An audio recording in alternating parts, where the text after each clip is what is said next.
So umiwas di umano si Jimmy Butler na hindi maglaro versus Miami Heat. Ang nag-iisang game din na gagawin sa home court ng Miami ngayong season. Back-to-back game din kasi ang Golden State after ng laro nila kontra sa Orlando Magic. Back-to-back na talo din ang inabot ng Golden State. Aminado naman si Steve Kerr na alam niyang hindi maglalaro si Butler dahil sa hectic schedule ng team, lalo na't road games pa. So kilala din si Butler na hindi naglalaro basta-basta sa dati niyang team na nagkaroon siya ng issue, lalo na't sa home court pa ng Miami. Lagi din kasing off night itong si Butler dati, lalo na kapag kalaban nila yung Minnesota sa mismong home court nila.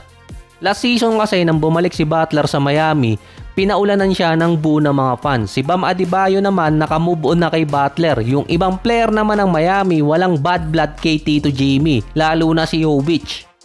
Meron naman kasi talagang injury sa likod si Jimmy Butler, kaso mas pinili niya yung game versus Orlando Magic kontra sa game versus dito sa Miami Heat. Dahil hindi sila pwede pagsabayin dapat no ni Steph na hindi maglalaro, kaso nagkataon sabay silang tatlo kasama pa si Horford. So hindi naman ganun ka-struggling si Butler dahil nasa 20 points, 5 rebounds, almost 5 assists, 53% sa field at 45% sa 3-point area. Mataas pa ang efficiency rating ni Butler ngayon. Ang struggling si Steph kahit pa nasa almost 28 points, 4 rebounds, 4 assists, 46 and 38%.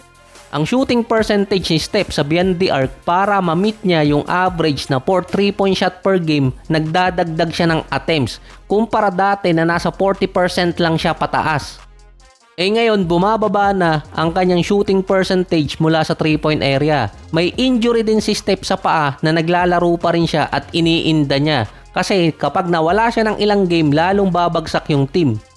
Aminado din si Steve Kerr na hindi niya pwedeng basta laging ibabad si Steph sa game. At isa pa, ang Golden State din ang isa sa oldest team ngayon kasama yung Clippers.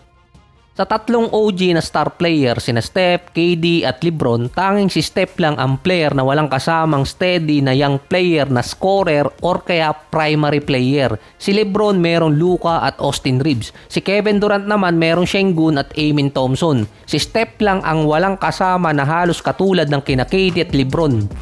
Doon tinalo ni Kevin Durant itong si Steph. Marunong pumili ng team na pupuntahan. Meron sana kaso pinakawalan nila at ang ipinalit OG na player na umalis din naman sa kanila na wala rin naman naging kapalit. Meron namang mga young player na nakukuha ang Golden State sa kanilang mga draft kaso hindi maidiretso yung development. Parang kina Kawhi at James Harden lang din Silang dalawa yung primary player ng team. Binitawan nila yung isang bata-bata pang player, si Norman Powell. Kaya ngayon nag-i-struggle yung Clippers kasi yung ipinalit nila na wala pa. Last season nung wala si Kawhi nananalo ang Clippers basta andun si Powell at si Harden. Hindi rin maidiretso ng Golden State na magkaroon sila ng isang young player na kasama sa main rotation. Yung kay Jordan Poole malamang isisi yun dito kay Draymond Green. Sinapak ba naman pero na kay Jordan Poole din kasi yun. Nagmadali. 2 season lang naman pala ang iintayin niya para makuha yung gusto niyang starting position.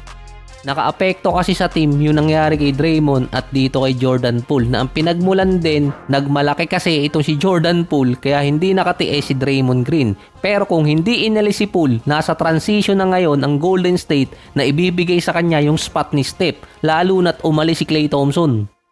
Kung meron mang player na nagmadali sa Golden State, ito namang isa nagpupumilit kaso yun pa rin talaga ang issue. Sinundan pa yon ng panibagong issue na ayaw tantanan itong si Kuminga. Yung mismong writer pa sa Golden State sinabi kasi doon na mas maganda nilalaro ni na Steph at Butler kapag wala si Kuminga sa court. Nag-a-average kasi si Kuminga dati ng 17.7 rebounds, 3 assists sa first 7 games. Sa mga sumunod na games, bumagsak ang average ni Kuminga ng 9.6 rebounds at 2 assists. Pang-apat na rin na games na hindi naglaro si Kuminga dahil sa injury sa tuhod. Bumagsak ulit ang stats niya dahil dati 33 minutes, sa last 6 games naman naging 25 minutes per game. Kung maalala pa dati yung sinabi ni Draymond na mayroong mga personal agenda yung mga player, si Steph ang agad nag-respond dun. Ang ginawa ni Steve Kerr, ibinalik niya sa second unit si Kuminga bago siya na-injured. Ang kinagagalit pa ng agent ni Kuminga, meron kasi mga write-ups at mga statement na mukhang sumusuko na ang Golden State kay Kuminga. Hindi kasi magiging eligible sa trade si Kuminga until January 15 onwards. Full support pa rin naman si Draymond kay Kuminga, kaso yung mga writer ng Golden State sinabing mas better wala si Kuminga sa team or kasama sa court sina Steph at Butler. Yung timing kasi na umangat ang stats ni Butler at nitong si Steph nung nawala sa lineup itong si Kuminga, yung dalawang back-to-back na panalo nila dito sa San Antonio. Diyan din nagsimula last season nung ma-injured si Kuminga, matagal nakabalik, nang dumating si Butler, dun siya na itsapuera. Nung since nawala si Kuminga, nasa 2-2 record naman ang Golden State. Si Steph nagkaroon pa ng injury at merong mga games ding hindi nalaro. Ang isa pang what if doon, kung sakaling hindi binitawan si Jordan Poole, baka nag-improve pa ng maganda itong si Kuminga kasama si Jordan Poole sa second unit habang iniintay na sila ang maging starter ng team.